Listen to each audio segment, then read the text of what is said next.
Be me, John, 28-year-old marketing analyst at a tech firm. Been here for 3 years, busting my ass every single day. Usually first one in the office at 7 a.m., last one out around 7 p.m. Genuinely love what I do, always looking for ways to improve our campaigns. Work with this woman named Patricia. She's like 42 or something.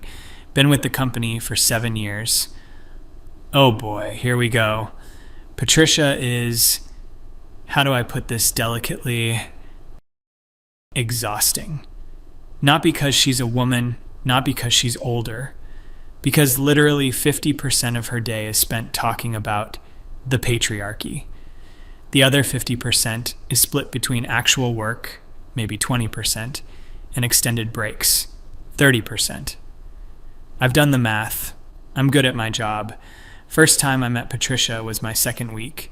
Seemed nice enough at first. Oh, another man in the department. What a surprise. Awkward laugh. Don't know how to respond. Just kidding, sweetie. But seriously, this company has a diversity problem. okface.jpg. Fast forward 3 years. Patricia has made it her personal mission to educate everyone about gender inequality, which, sure, fine, important topic, but maybe not for 4 hours during work time, Patricia. Every single Monday morning, without fail. Did you all see that article about the gender wage gap? Proceeds to spend 45 minutes discussing it in the break room. Meanwhile, I'm actually at my desk working on the Henderson account. Our boss, Margaret, yeah, a woman, that'll be important later, keeps giving Patricia these looks. The please shut up and do your job looks. Patricia doesn't notice or doesn't care. My typical day, arrive 7 a.m., check emails, prep reports, analyze data, create presentations. Patricia's typical day, arrive 9:15 a.m., flex time, she says, coffee break until 9:45, work until 10:30, discussion about feminism until 11:15, work until 12, lunch until 1:30, it's supposed to be 1 hour, work until 2, another break, work until 4, networking, complaining until 5, leave. I've literally timed this, I'm not exaggerating. She does maybe 3 to 4 hours of actual work daily, and the quality, oof. Last month, Patricia turned in a campaign proposal. 17 spelling errors, 2 broken links, formatting all messed up. Margaret sent it back 3 times for revisions. My proposals usually get approved first try. Not bragging, just facts. I actually give a shit about my work. Anyway, about 6 months ago, our senior analyst position opened up.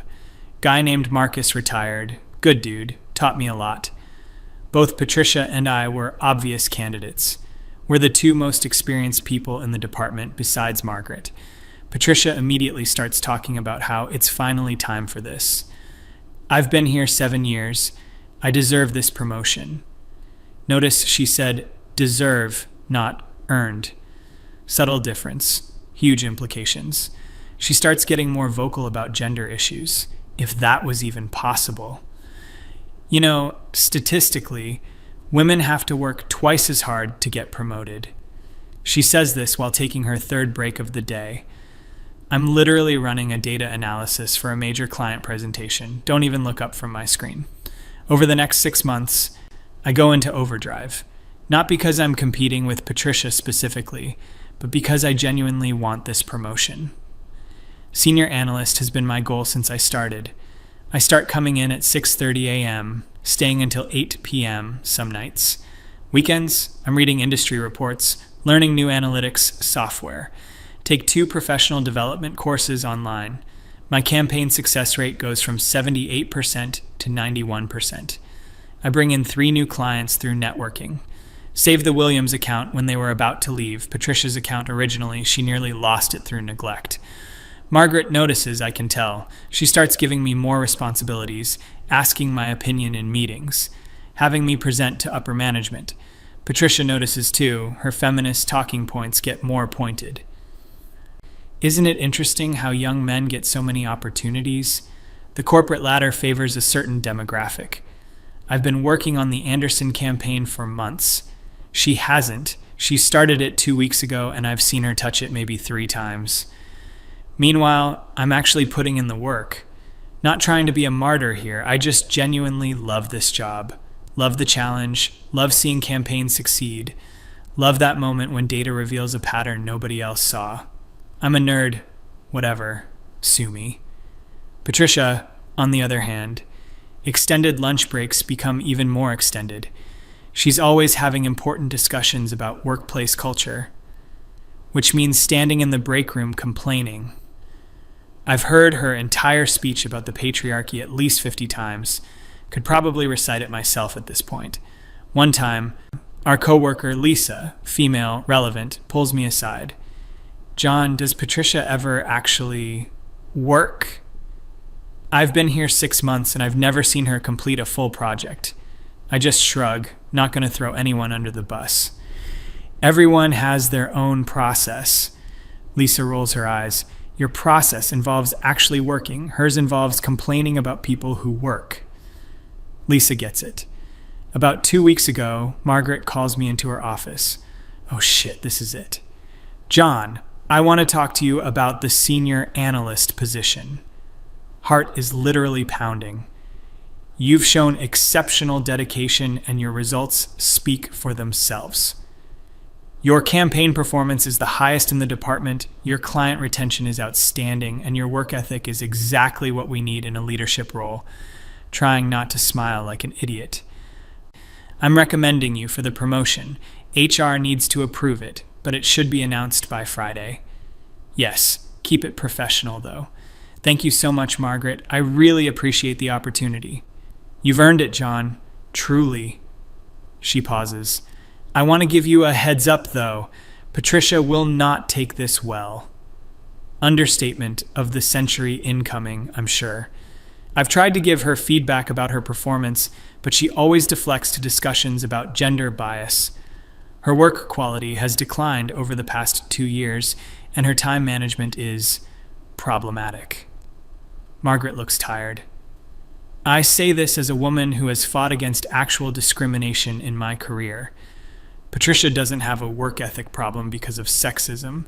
She has a work ethic problem because she doesn't prioritize her work. Damn, Margaret.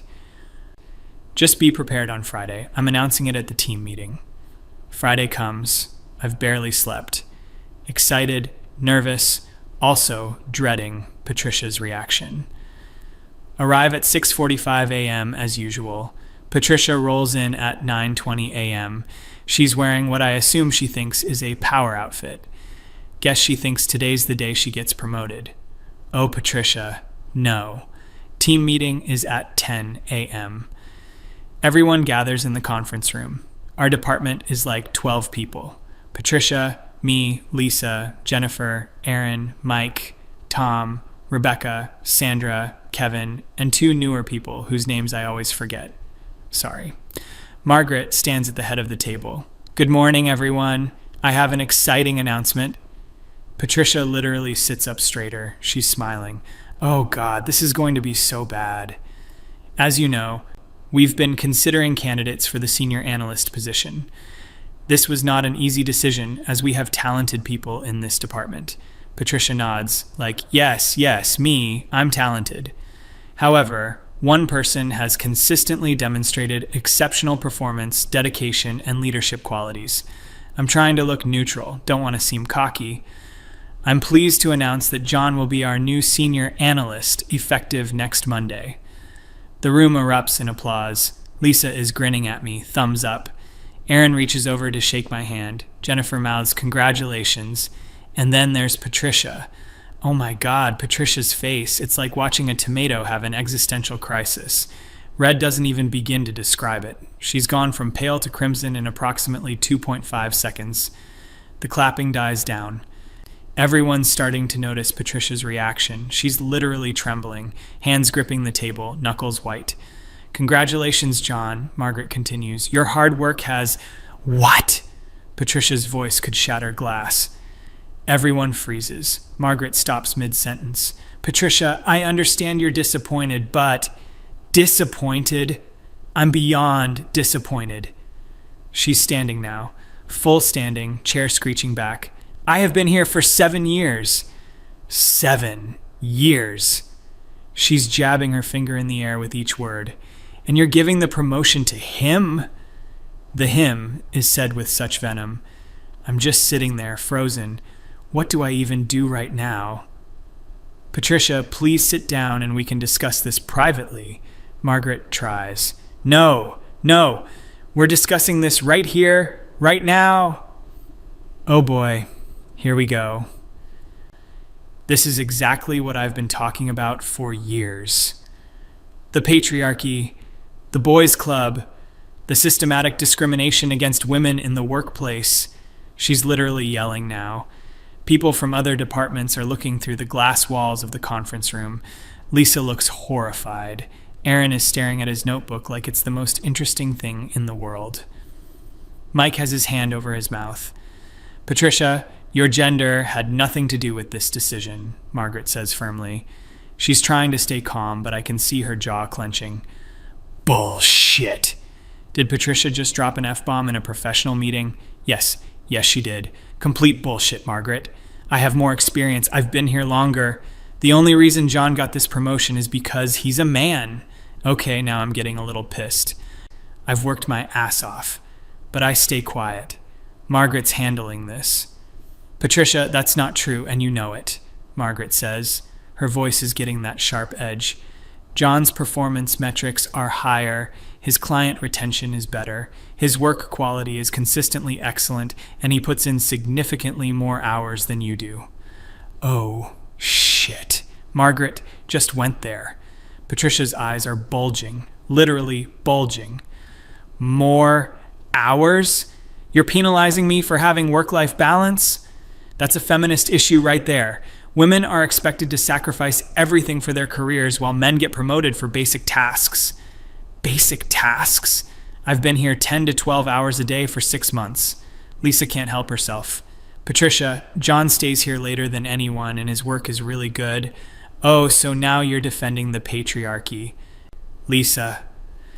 Patricia turns on Lisa like a snake. Internalized misogyny. That's what this is. You've been brainwashed by the system. Lisa's mouth falls open. What? I just said he works hard. That's the narrative they want you to believe. Patricia is fully screaming now. Her face is so red, I'm genuinely worried about her blood pressure. Women's work is always devalued. Always. We work twice as hard and get half the recognition. Jennifer quietly. But do you, though? Work twice as hard. Oh, Jennifer just threw gasoline on the fire. Patricia's head whips around so fast.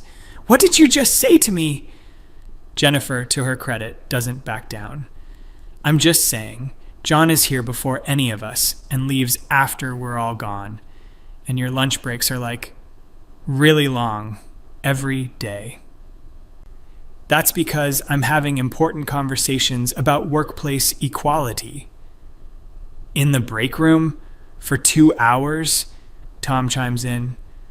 Oh no, the whole room is turning on her. Not because she's a woman, but because everyone's been thinking this for years. You're all part of the problem, Patricia screams. She's gesturing wildly now. Knocks over a cup of coffee. Doesn't even notice. This is why feminism is needed. This right here. A qualified woman being passed over for a less experienced man who gets praised for doing the bare minimum. Margaret slams her hand on the table. Everyone shuts up. Patricia, my office. Now. No. Did she just refuse a direct order? No, Margaret, I'm not going anywhere. This needs to be addressed publicly since you made this announcement publicly.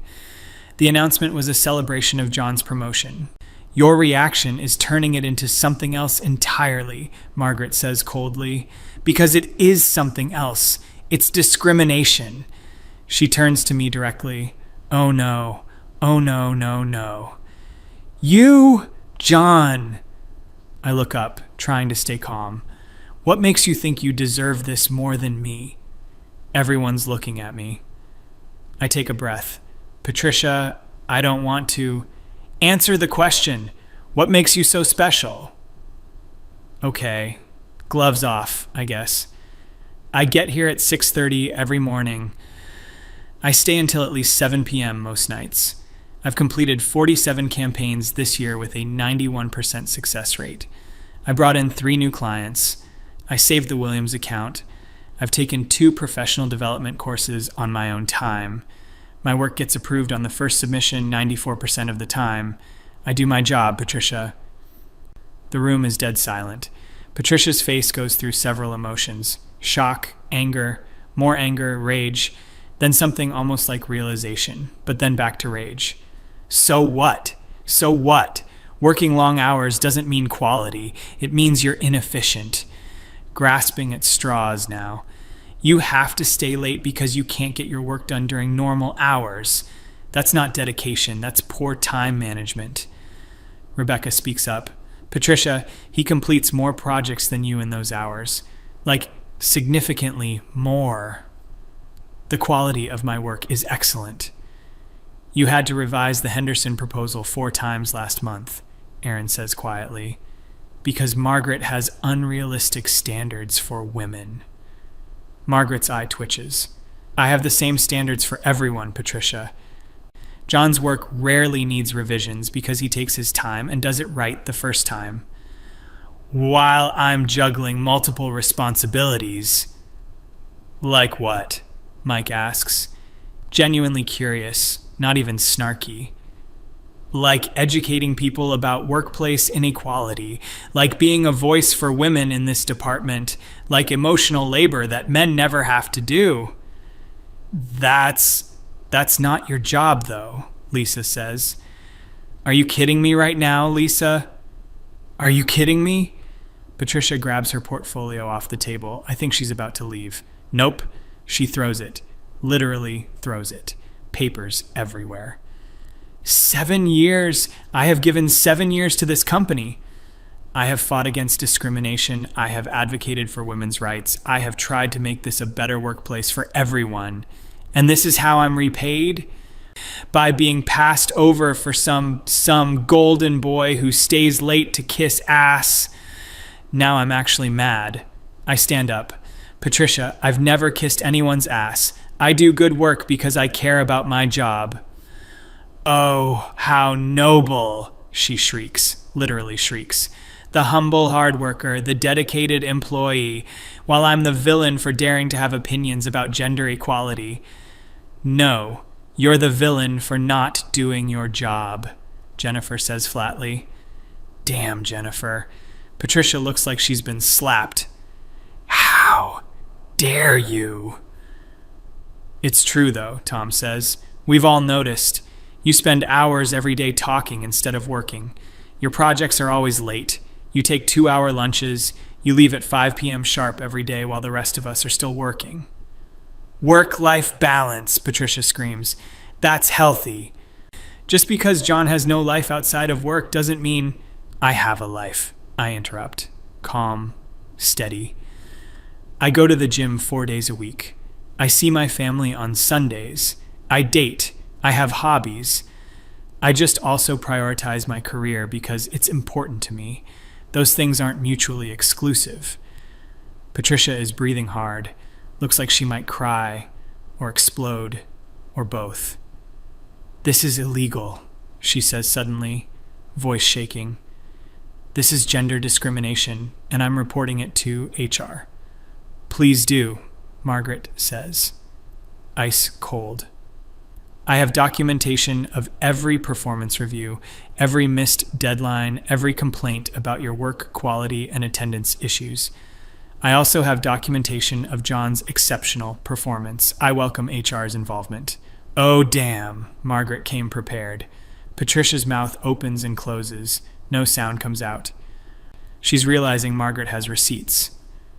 I also have, Margaret continues, emails from clients praising John's work. I have the time log showing his hours. I have his project completion rates. I have everything I need to justify this decision. What do you have, Patricia? Margaret with the knockout punch. Patricia's eyes are watering now. I have loyalty. I've been here 7 years. Yes, you've mentioned that. Margaret interrupts. Tenure alone doesn't earn promotions. Performance does. Results do. Dedication does. John has all of those things. And what do I have? Nothing. My work means nothing. Your work would mean something if you did more of it, Margaret says bluntly. I've never heard Margaret be this direct. She's had it with Patricia. We all have, honestly. Patricia stands there, trembling. Mascara starting to run. Everyone's staring.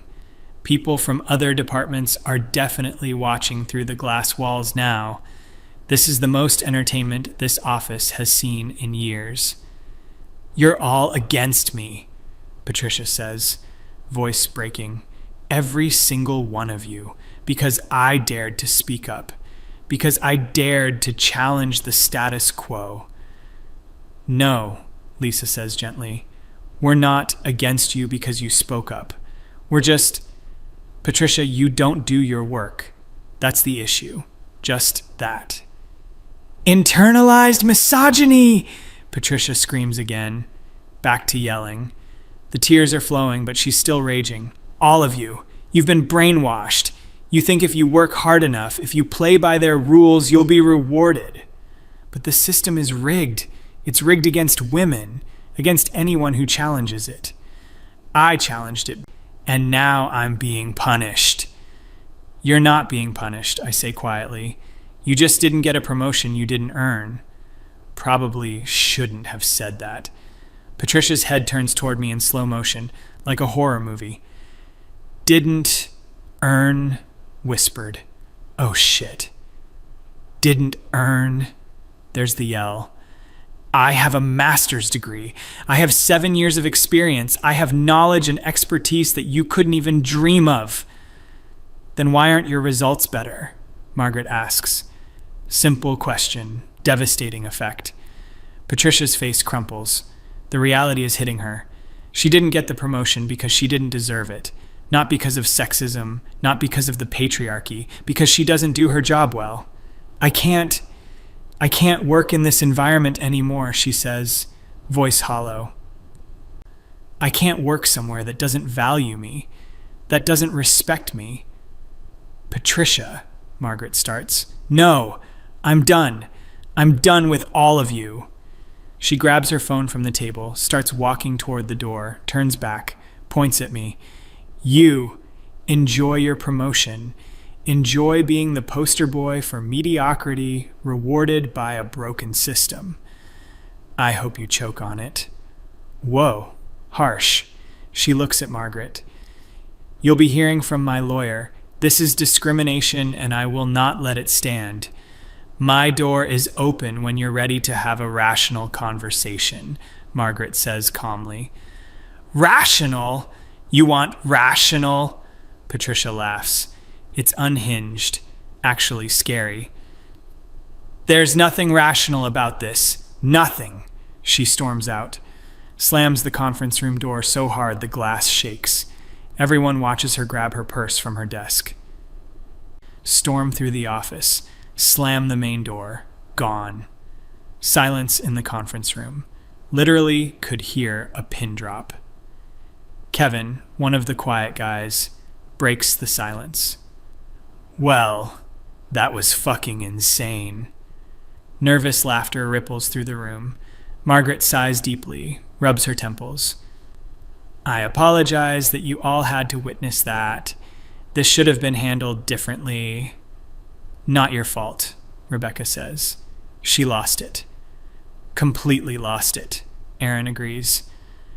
Margaret looks at me. John, I'm sorry your promotion announcement was overshadowed by... that. It's okay, I say, still kind of in shock. Are you okay? Lisa asks me. Yeah, I didn't expect that level of reaction. Dude, we all expected something, Mike says, but that was next level. That was nuclear. Jennifer nods. I thought she might be upset, but the screaming, the throwing things, calling you mediocre, that was so out of line. Do you think she'll actually sue? Tom asks Margaret. Margaret shrugs. She can try. She won't win. I have years of documentation showing her declining performance and poor work habits. I also have years of documentation showing John's exemplary performance. She looks tired. I've been trying to help Patricia improve for 2 years. Every conversation turns into a lecture about gender politics. I gave up trying 6 months ago. Why didn't you fire her? Aaron asks. Honestly, I was afraid of exactly this. The accusations of discrimination. It's easier to just manage around her. Margaret shakes her head. But that's not fair to the rest of you who are actually working hard. Something needs to change. The meeting wraps up shortly after. People come up to congratulate me individually. Everyone's still kind of shell-shocked. I go back to my desk, try to process what just happened. My phone buzzes. Text from Lisa. Congrats on the promotion. Sorry, Patricia's insane. Text from Jennifer. You deserved it. Don't let her make you feel bad. Text from my mom. How did the announcement go? Oh boy, Mom, do I have a story for you. Spend the rest of the day in a daze. People from other departments keep stopping by. Dude, we heard Patricia freaked out. Is it true she threw her portfolio? Someone said she called you mediocre. News travels fast in an office. Around 3 p.m., Margaret calls me into her office again. How are you holding up? I'm okay. Just wasn't expecting that. I should have warned you more seriously. I knew she'd be upset, but I didn't think she'd have a complete meltdown. Margaret hands me a folder. This is for you. Your new responsibilities, salary information, start date as senior analyst. I open it. Holy shit. That's a nice raise. You earned this, John. Don't let Patricia's delusions make you think otherwise. Thank you, Margaret.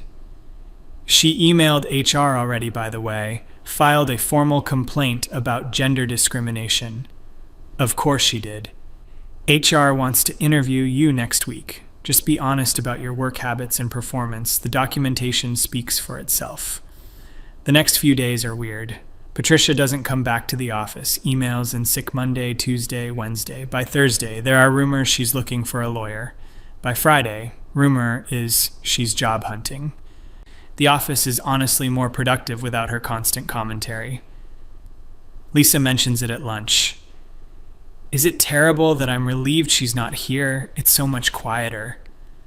I don't miss the daily lectures about the patriarchy, Jennifer agrees. I just miss the drama, Mike jokes. That was better than reality TV. HR interview happens the following Tuesday. I walk in nervous. It's Helen from HR and some guy from corporate. John, thanks for coming in. We're investigating Patricia's complaint of gender discrimination in the promotion decision. We just want to hear your perspective.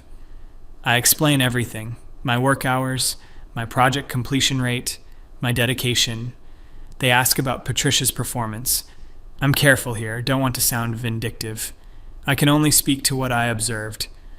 Patricia seemed to spend a lot of time on non-work-related discussions. Her projects often needed multiple revisions. She took extended breaks. But those are just my observations. Helen nods, taking notes. Did you ever feel that Margaret favored you because of your gender? No. Margaret is extremely fair.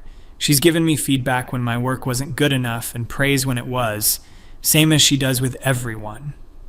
The corporate guy speaks up. Patricia claims you were given preferential treatment, including better clients and more opportunities to present to management. I was given those opportunities after proving myself. Margaret started giving me more responsibility about a year ago after I successfully handled the Williams account crisis. That was Patricia's account originally. She had nearly lost them through missed deadlines and poor communication. I stepped in and saved the relationship. After that, Margaret gave me more high-profile work, but I had to earn that trust first. More questions, more honest answers. Interview lasts about 45 minutes. Thank you, John. We'll be in touch. 2 weeks later, official email from HR. After thorough investigation, including review of performance records, time logs, project completion rates, client feedback, and interviews with relevant parties, we have found no evidence of gender discrimination in the promotion decision. The decision was made based solely on merit and performance. Patricia emails her resignation the same day. Subject line, hostile work environment. Body of email is 3 paragraphs about the patriarchy, systemic discrimination, and her refusal to work for a company that doesn't value women. Margaret forwards it to the team with one line. Patricia has resigned, effective immediately. Please join me in wishing her well in her future endeavors. Lisa replies all, thumbs up. I start my new role as senior analyst the following Monday. It's everything I hoped it would be. More responsibility, better projects, leadership opportunities. The team is supportive and collaborative. Without Patricia's constant negativity, morale actually improves. We get more work done. People seem happier. 3 months later, Patricia posts on LinkedIn. Excited to announce I've joined as a senior diversity and inclusion consultant. Looking forward to fighting workplace discrimination and advocating for gender equality. Lisa sends it to our group chat. She found her calling. Jennifer, a job where complaining is the job. Perfect fit. Mike, think she'll actually work or just talk about working? Me, not our problem anymore. 6 months into my new role. Our department has exceeded targets 3 quarters in a row. I've hired 2 new people, 1 man, 1 woman, both fantastic. Margaret pulls me aside after a successful client presentation. You know, John, I had my doubts about promoting someone so young, not because of your ability, but because of the potential drama with Patricia. I'm glad I went with my gut. You've exceeded every expectation. Thank you, Margaret. That means a lot. The team respects you. Your work is excellent. And you lead by example. First one in, last one out. But you also encourage work-life balance for others. That's the kind of leader this department needs. Feels good, man. Really good. 1 year later, I get promoted again. Department manager, Margaret is moving to VP. She recommended me for her position. This time, no drama. Just a team celebration and genuine congratulations. Sometimes I wonder what Patricia is doing, if she's happy as a diversity consultant, if she ever realized her meltdown was about her own shortcomings, not discrimination. Probably not. Some people never learn. They'd rather blame the system than look in the mirror. But that's not my problem anymore. I'm too busy actually working, earning my success, one early morning and late night at a time, the way it should be, the way it always should have been. Merit over seniority, results over rhetoric, work ethic over victimhood. And honestly, life's pretty good when you just focus on doing your job well. Imagine that feeling when you realize the real patriarchy was the work we did along the way, or something. Anyway, that's the story of how Patricia lost her mind over a promotion she didn't deserve, and how I learned that sometimes the best response to drama is just consistently good work. The end. Just kidding, I got a girlfriend. She thinks the Patricia story is hilarious. Life is good.